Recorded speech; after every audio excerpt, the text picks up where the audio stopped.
Hello दोस्तों, कैसे हैं आप सब। आशा करते हैं आप सब जहां भी होंगे स्वस्थ होंगे, मस्त होंगे और अपने लक्ष्य को प्राप्त करने के लिए प्रयास कर रहे होंगे। तो दोस्तों, आज मैं बात करने वाला हूं अलंकार की। काव्य सौंदर्य के तत्व का एक पार्ट यह भी है।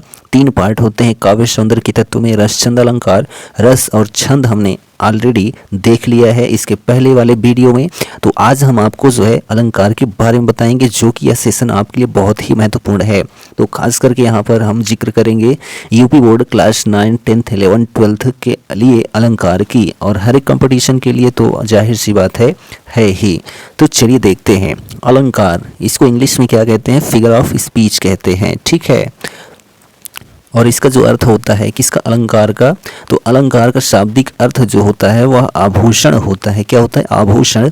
और यह 2 शब्दों से मिलकर बना होता है अलंकार। कौन कौन से शब्दों से? अलम प्लस कार। तो यहाँ पर जो है अलम का जो अर्थ होता है आभूषण होता है, और जो कार का अर्थ होता है करने वाला, सृजित करने वाला, ठीक है। यानी कि क्या हो जाएगा? अलंकृत करने वाले को क्या कहा जाता है? अलंकार कहते हैं, ठीक है। चलिए, अलंकरोति इति अलंकारः, जो अलंकृत करता है वही क्या होता है? अलंकार होता है। परिभाषा की बात करते हैं तो अलंकार की परिभाषा, तो काव्य की शोभा बढ़ाने वाले तत्वों या शब्दों को जो है क्या कहा जाता है? अलंकार कहा जाता है, ठीक है। काव्य का श्रृंगार करने वाले शब्द और अर्थ को ही क्या कहा जाता है? अलंकार कहा जाता है। आचार्य दंडी ने जो है अपनी रचना में, और इनकी रचना कौन सी? आचार्य दंडी की। तो काव्यादर्श है जिसमें जो है अलंकार का जिक्र किया है। और अलंकार के भेद कितने होते हैं? तो जो है अलंकार के जो भेद हैं वह प्रमुखतः जो है 3 होते हैं, लेकिन अब 4 हो गए हैं, ठीक है। वो कौन से 4 हो गए हैं? तो शब्दालंकार, अर्थालंकार, उभयालंकार और पाश्चात्य अलंकार। और जो पाश्चात्य अलंकार है यह वर्तमान कवियों के द्वारा इसका प्रयोग खास तौर पर किया जा रहा है, ठीक है। और जो शब्दालंकार है, अर्थालंकार है, इन दोनों का मिश्र रूप जो कहलाता है वह उभयालंकार कहलाता है। अलंकार के प्रधान रूप में 2 ही अलंकार आपको देखने को मिलते हैं। कौन से? शब्दालंकार और अर्थालंकार। क्योंकि आपको शब्दों से जो है अलंकृत किया हुआ कोई काव्य मिलेगा या फिर अर्थों के माध्यम से, और उसमें कोई विशेष माध्यम नहीं हो सकता है, ठीक। चलिए, अब हम बात करते हैं शब्द अलंकार की। तो शब्द अलंकार यानी कि जहाँ पर शब्दों के द्वारा चमत्कार उत्पन्न होता है वहाँ शब्द अलंकार होता है। ये मुख्य रूप से जो हैं 7 हैं, और वैसे देखा जाए तो 5 हैं, ठीक है। तो जैसे कौन कौन से? कि अनुप्रास, यमक, श्लेष, वक्रोक्ति और विपसा। तो ये 5 तो प्रमुख हैं ही, और उनमें फिर आ जाता है पुनरुक्ति, प्रकाश, और जो है पुनरुक्ति, वधा, भास, ठीक है, भास आदि। तो ये 5 आपको याद होने चाहिए। कौन से होते हैं? शब्द अलंकार के भेद 5: अनुप्रास, यमक, श्लेष, वक्रोक्ति और विपसा, ठीक। आप इन दोनों को नहीं याद रखते तब भी कोई दिक्कत नहीं है, ठीक है। चलिए, उसके बाद बात करते हैं शब्द अलंकार के अंतर्गत अनुप्रास अलंकार की। तो यह जो है यूपी बोर्ड के क्लास 9th में और जो है क्लास 11th और 12th क्लास में आता है। तो अनुप्रास अलंकार, जब एक ही वर्ण की आवृत्ति जो है बार बार एक निश्चित क्रम में होती हो तो वहाँ पर अनुप्रास अलंकार होता है। परिभाषा आपको याद होनी चाहिए। तो यहाँ पर क्या कह रहा है? साधारण शब्दों में कहें तो जिस रचना में व्यंजनों की बार बार आवृत्ति के कारण जो है चमत्कार उत्पन्न होता है वहाँ पर अनुप्रास अलंकार होता है, ठीक। उदाहरण के लिए हम देखें तो रघुपति राघव राजाराम, यहाँ पर आप क्या देख रहे हैं कि जो रा है इसकी आवृत्ति क्या है? बार बार हुई है, ठीक। यह एक निश्चित क्रम में हुई है रा की आवृत्ति, इसलिए यहाँ पर जो है अनुप्रास अलंकार है। मुदित महीपत मंदिराय, यहाँ भी आप देख रहे हैं। सुरुचि सुवास सरस अनुरागा, चारुचंद्र की चंचल किरणें, सभी में क्या है? किसी एक वर्ण या फिर व्यंजन की आवृत्ति बार बार हुई है, इसलिए यहाँ अनुप्रास अलंकार है, ठीक। चलिए, आशा करते हैं समझ में आ गया होगा आपके। तो अनुप्रास अलंकार के जो हैं भेद होते हैं वो भी कितने होते हैं? तो 5 भेद होते हैं। 6 अनुप्रास, वृत्यानुप्रास, श्रुत्यानुप्रास, लाटानुप्रास और अंत्यानुप्रास। तो ये 5 भेद होते हैं किसके? तो जो है अनुप्रास अलंकार के। और यह जो है 11th-12th में आ सकता है या आ भी जाता है कभी कभी, नहीं तो नहीं आता है, लेकिन आपको जानकारी होनी चाहिए। तो जो है इनके भेद कौन से हैं तो आप देख रहे हैं छवि शून्य ले आया। इसकी ट्रिक हो सकती है छ से जो है छे का अनुप्रास, और वी से जो है वृत्तानुप्रास, शून्य से श्रुत्या, और ले से जो है लाटा, और आया से जो है अंत्यानुप्रास होता है। और यहाँ पर इनके बारे में अगर बात करते हैं तो छे का अनुप्रास, जब एक या अनेक वर्णों की आवृत्ति जो है एक बार होती है तब छे का अनुप्रास अलंकार होता है। क्या है कि जब एक या अनेक वर्णों की आवृत्ति क्या हो, एक ही बार हो, तो वहाँ पर छे का अनुप्रास होता है। जैसे कि कहत कत परदेशी की बात, ठीक है, पीरी परी देह छीनी राजत स्नेह भीनी, या 14वीं का चांद हो या आफताब हो, तो इन सब में क्या है, छे का अनुप्रास अलंकार का प्रयोग किया गया है। ठीक, चलिए उसके बाद बात करते हैं यहाँ पर अनुप्रास के दूसरे भेद वृत्तानुप्रास की, जहाँ एक वर्ण की अनेक बार आवृत्ति हो वहाँ वृत्तानुप्रास अलंकार होता है। जैसे कि आपका जो अनुप्रास अलंकार होता है सेम एज ये भी होता है। ठीक, चलिए तीसरा है श्रुत्यानुप्रास, यानी कि जब कंठ, तालु, दंत आदि किसी एक ही स्थान से उच्चारित होने वाले वर्णों की आवृत्ति होती है तब वहाँ श्रुत्यानुप्रास अलंकार होता है। जैसे कि उदाहरण है आपका तुलसीदास सीदत निशिदिन देखत तुम्हारी निठुराई, या दिनांत था थे दीनानाथ डूबते सधेनु आते गृह ग्वाल थे। ठीक है, तो उदाहरण ऐसे हैं कि जो आपको जल्दी याद नहीं होंगे। ठीक है, तो लास्ट वाला आप देख सकते हैं, वह उदाहरण आपके लिए सुटेबल है जिसको आप याद कर पाएंगे। ठीक, किसका, श्रुत्यानुप्रास अलंकार का जो है उदाहरण। ठीक, चलिए नेक्स्ट इसमें देखिए फोर्थ नंबर है कि लाटानुप्रास, यानी कि जहाँ पर एक शब्द कई बार आए पर उसका अर्थ एक ही होता हो पर वाक्य का अर्थ बदल जाता हो वहाँ लाटानुप्रास अलंकार होता है। ठीक है, आपने क्या समझा कि एक शब्द कई बार आता हो, उसका अर्थ एक ही होता हो पर वाक्य का अर्थ क्या हो जाए, बदल जाए। ठीक, तो यहाँ पर आप देखिए कि पूत सपूत तो क्यों धन संचय और पूत कपूत तो क्यों धन संचय, देख रहे हैं दोनों में क्या है, अर्थ बदल गया है। ठीक है, लेकिन वाक्य शब्द क्या है, एक ही है। धीरे धीरे से मेरी ज़िंदगी में आना, धीरे धीरे से दिल को चुराना, यहाँ भी वही है। वही मनुष्य है कि जो मनुष्य के लिए मरे। ठीक है, यह सभी कहाँ क्या कौन सा अलंकार है, तो लाटानुप्रास अलंकार है। नेक्स्ट देखिए अनुप्रास का पांचवा भेद है कि जहाँ पर जो है पंक्ति के अंत के वर्ण क्या हो, समान हो, वहाँ अंत्यानुप्रास अलंकार होता है। जैसे आपने देखा कि यहाँ पर सनम और यहाँ पर सनम एक है, यहाँ पर आग, यहाँ पर नाग, यहाँ भी एक है। ठीक है, यानी वर्ण जो है समान हैं।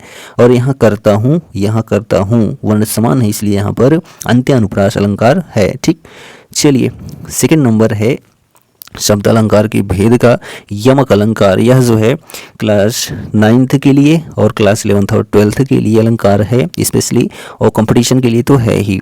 और यह जो है बहुत अधिक पूछा जाता है। यहाँ पर जो है एक शब्द कई बार आते हैं और उनके अर्थ क्या होते हैं, अलग अलग होते हैं। यानी कि जहाँ पर एक शब्द कई बार आए, यानी एक से अधिक बार आए, पर उनके अर्थ जो है प्रत्येक बार अलग अलग होते हों, तो वहाँ पर जो है यमक अलंकार होता है। उदाहरण के लिए देखिए आप, कनक कनक ते सौगुनी मादकताधिकाय, वही खाए बौरात नर यही पाए बौराए। ठीक, तो यहाँ पर कौन सा अलंकार है, यमक अलंकार है। ठीक, इसमें अर्थ कौन सा अलग है, कनक और कनक, एक कनक का सोना होता है, एक कनक का धतूरा होता है। दोनों स्थितियों में जो है इंसान बौरा जाता है। ठीक, दूसरा उदाहरण है काली घटा का घमंड घटा। क्या है उदाहरण, काली घटा का घमंड घटा।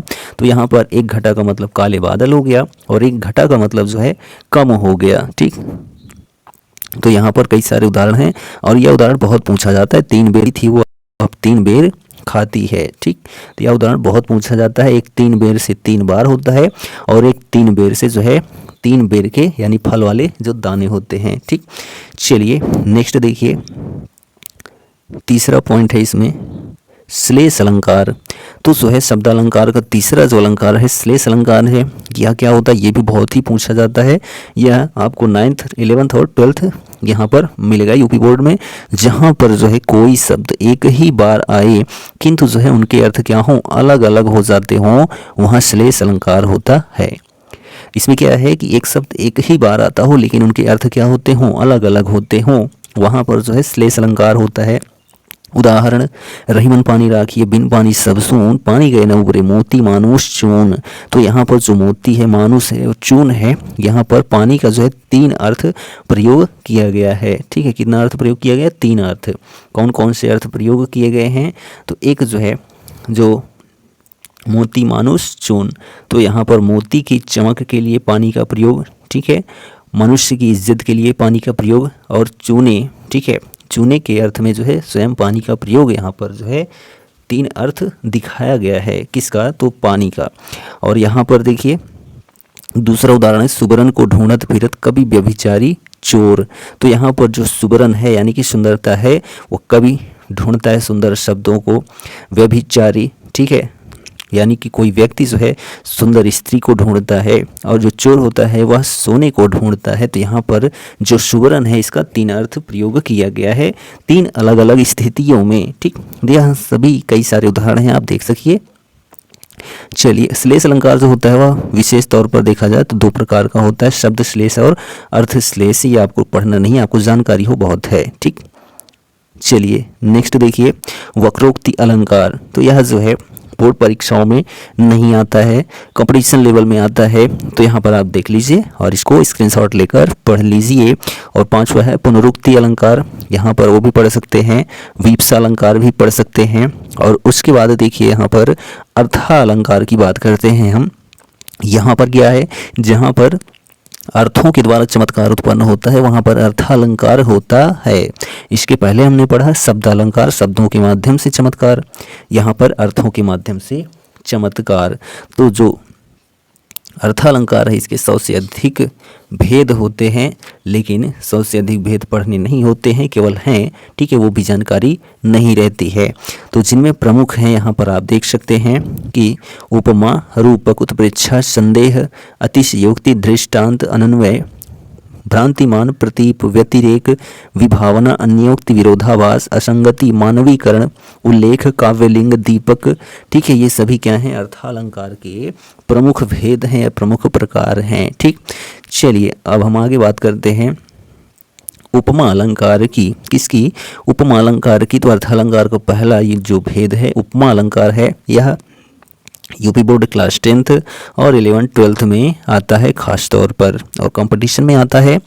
तो उपमा अलंकार क्या होता है? जब किसी समान धर्म के आधार पर जो है एक वस्तु की समानता या तुलना किसी अन्य वस्तु से की जाती है तब वहाँ उपमा अलंकार होता है।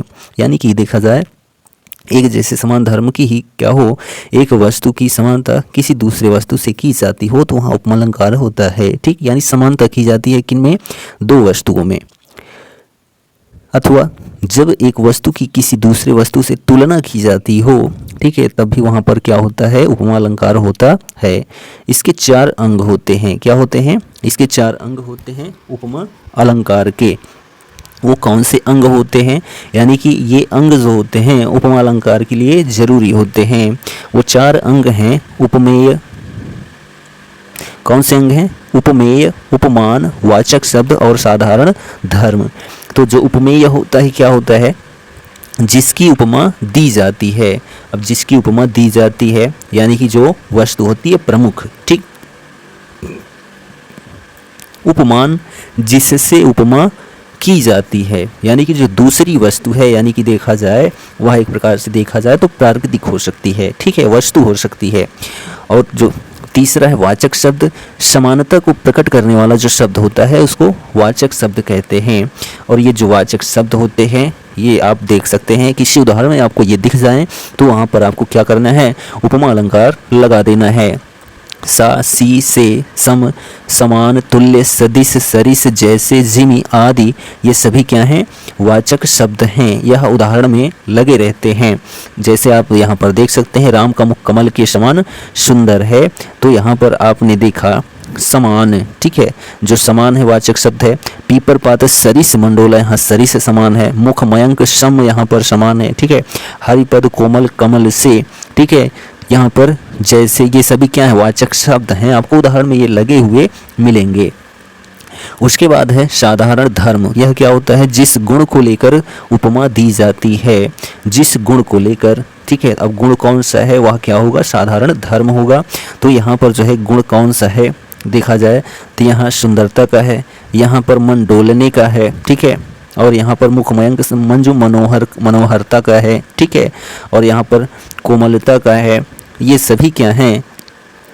आपके साधारण धर्म हैं, ठीक। तो उपमेय उपमान वाचक शब्द और साधारण धर्म, यह जो है उपमा अलंकार के स्पेशली भेद होते हैं। इन्हीं के माध्यम से उपमा अलंकार की पहचान की जाती है, ठीक। चलिए और बात करते हैं यहाँ पर चांद सा सुंदर मुख।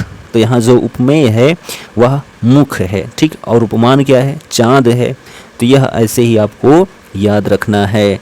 और हम उदाहरण बात करते हैं तो हरिपद कोमल कमल से। तो जो हरिपद है यह उपमेय है, और जो कमल है यह उपमान है, और जो कोमल है यह साधारण धर्म है, और जो से है यह वाचक शब्द है, ठीक। तो हमने क्या बताया कि जो है उपमान क्या होता है? जिससे उपमा की जाती है, यानी जिससे तुलना की जाती है वह उपमान होता है, और जिसकी उपमा दी जाती है वह क्या होता है? उपमेय होता है। चलिए यहाँ पर देखिए उपमा अलंकार के 4 प्रकार होते हैं।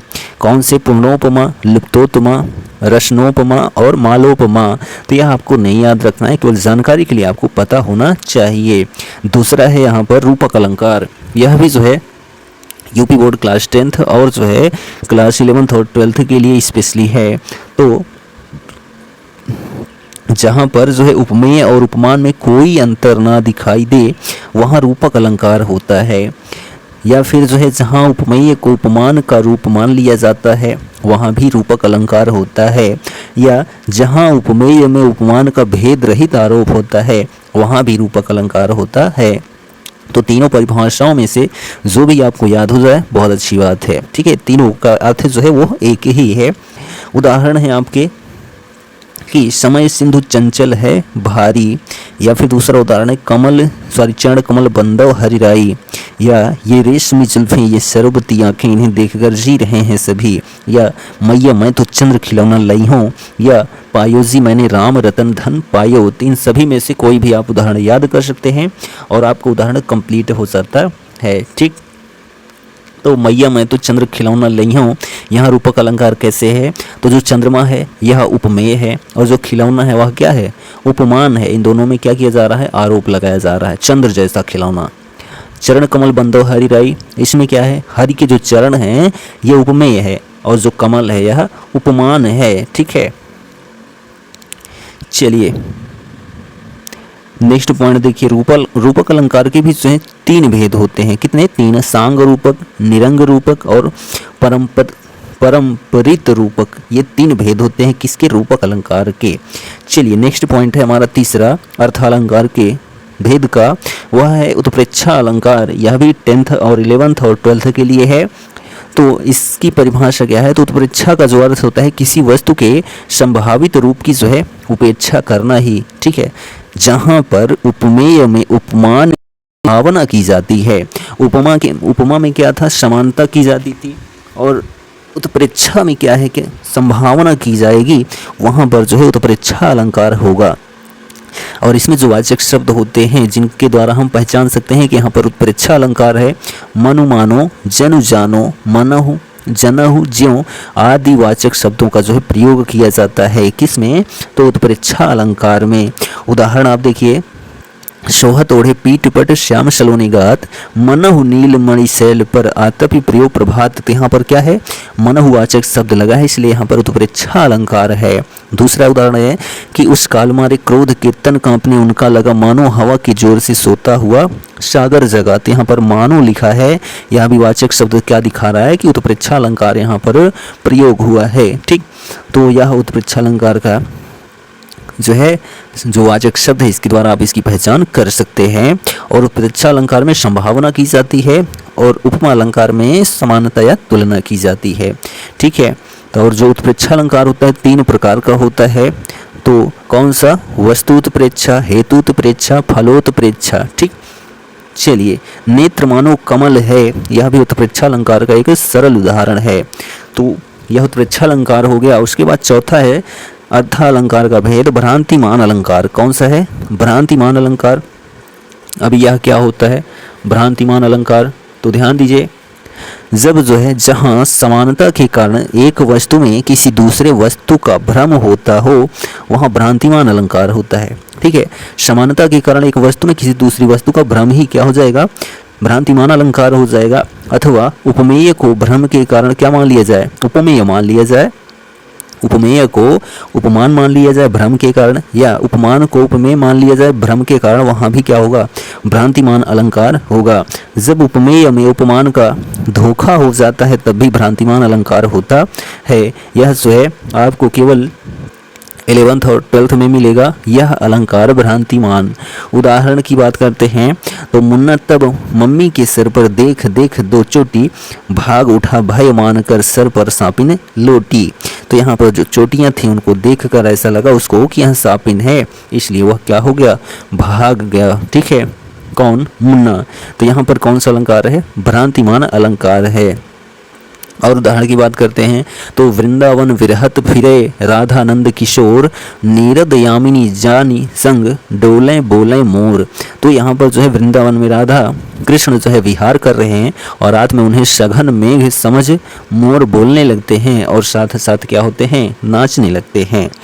और यहाँ पर दूसरा उदाहरण भी आप देख सकते हैं। ठीक है, और एक तीसरा उदाहरण है रस्सी नहीं सांप है, बहुत ही सरल उदाहरण है, आप तो इसको याद ही कर लेंगे, भ्रांतिमान का उदाहरण है यह। ठीक है, चलिए नेक्स्ट को देखिए, संदेह अलंकार, 5th नंबर जो है अर्थ अलंकार का संदेह अलंकार। यह भी जो है आपके क्लास 11th और 12th के लिए स्पेशली है और कंपटीशन के लिए है। तो संदेह अलंकार होता क्या है, तो जहाँ किसी वस्तु को देखकर संशय बना रहे, ना निश्चय ही न कर पाया जाए, वहाँ पर संदेह अलंकार होता है। जब किसी वस्तु में उसी के सदृश अन्य वस्तुओं का संदेह हो और सदृश्यता के कारण यानी समानता के कारण जो है अनिश्चित की मनोदशा पाई जाती हो तो वहाँ पर जो है संदेह अलंकार होता है। और ये सर जी ये तो बहुत बड़ा परिभाषा हो गई, सरल परिभाषा बताइए ना। तो जब उपमेय में उपमान का संदेह होता हो तो वहाँ पर जो है संदेह अलंकार होता है, सरल परिभाषा आ गई। या फिर जहाँ किसी वस्तु को देखकर संशय बना रहे और निश्चय न हो वहाँ पर भी क्या होता है, संदेह अलंकार होता है। हो गया। और उदाहरण की बात करते हैं तो उदाहरण तो एक से एक उदाहरण है।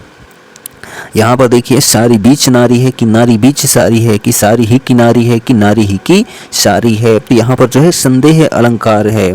ठीक है, यह मुख है या चंद्र है, यहाँ भी क्या है, संदेह अलंकार है। किसमें, यह मुख है या चंद्र है। ठीक है, यह उदाहरण है रस्सी है या सांप, यहाँ भी संदेह अलंकार है। ठीक है, और विरह है या वरदान है, यहाँ भी संदेह अलंकार है। बहुत सारे संदेह अलंकार के उदाहरण हैं, आप देख लीजिए। ठीक, तो यह जो है यूपी बोर्ड क्लास 11, 9, 10, 11, 12 का जो उदाहरण था, अलंकार था, ठीक है, जो आपके सिलेबस में है उन सबको बता दिया गया।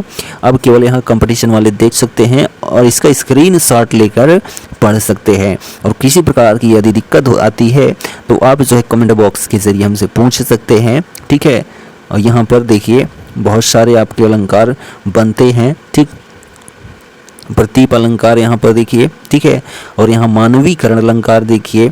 ठीक है, निर्जीवों में सजीवों का जब वर्णन किया जाता है तो मानवीय अलंकार होता है, जैसे प्यार अंधा होता है। ठीक है, जायज़ सी बात है, तो यहाँ मानवीकरण अलंकार का प्रयोग हुआ है। विरोधाभास अलंकार आप देख रहे हैं, जहाँ विरोध ना हुआ हो वहाँ भी विरोध हो जाए, वहाँ विरोधाभास अलंकार होता है। ठीक है, मोहब्बत एक मीठा जहर है, क्या बात है। चलिए यहाँ पर देखिए नेक्स्ट है विभावना अलंकार। ठीक है, इसमें क्या होता है, कारण के अभाव में कार्य की उत्पत्ति का वर्णन विभावना अलंकार होता है। जहाँ पर कारण ना हो फिर भी क्या हो जाए, कार्य की उत्पत्ति का वर्णन किया जाए, वहाँ विभावना अलंकार होता है। यहाँ पर उदाहरण देख सकते हैं। ठीक है, उल्लेख अलंकार आप देखिए यहाँ पर। ठीक है, एक वस्तु का अनेक प्रकार से उल्लेख किया जाए या वर्णन किया जाए, वहाँ पर क्या होता है, उल्लेख अलंकार होता है। उसके बाद है व्यतिरेक अलंकार। ठीक, अन्योक्ति अलंकार, ये सभी क्या हैं, अर्थ अलंकार के जो हैं भेद हैं। काव्यलिंग अलंकार। ठीक, और यहाँ पर जो है स्वभावोक्ति अलंकार। नेक्स्ट है यहाँ पर दीपक अलंकार। ठीक है, और असंगति अलंकार। और यहाँ पर है उदाहरण अलंकार। ठीक है, तो कुल 20 अलंकार हो गए। आप सभी का जो है स्क्रीनशॉट लेकर पढ़कर समझ सकते हैं। ठीक, बात करते हैं उभय अलंकार की। तो जब शब्द और अर्थ के माध्यम से चमत्कार उत्पन्न किया जाता है तो वहाँ उभय अलंकार होता है।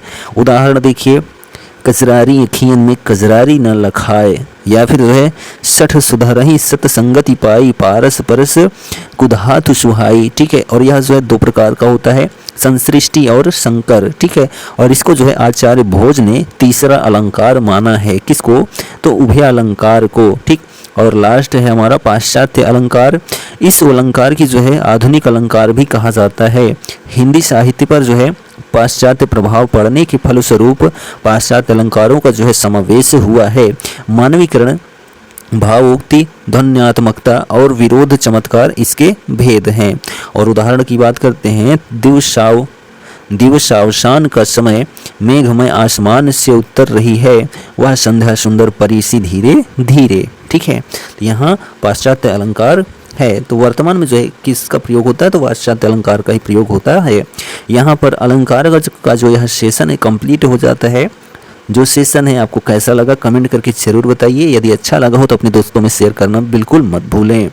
और यह यूपी बोर्ड के लिए स्पेशली वीडियो बनाया गया था। मिलते हैं नेक्स्ट वीडियो में, तब तक लिए जय हिंद।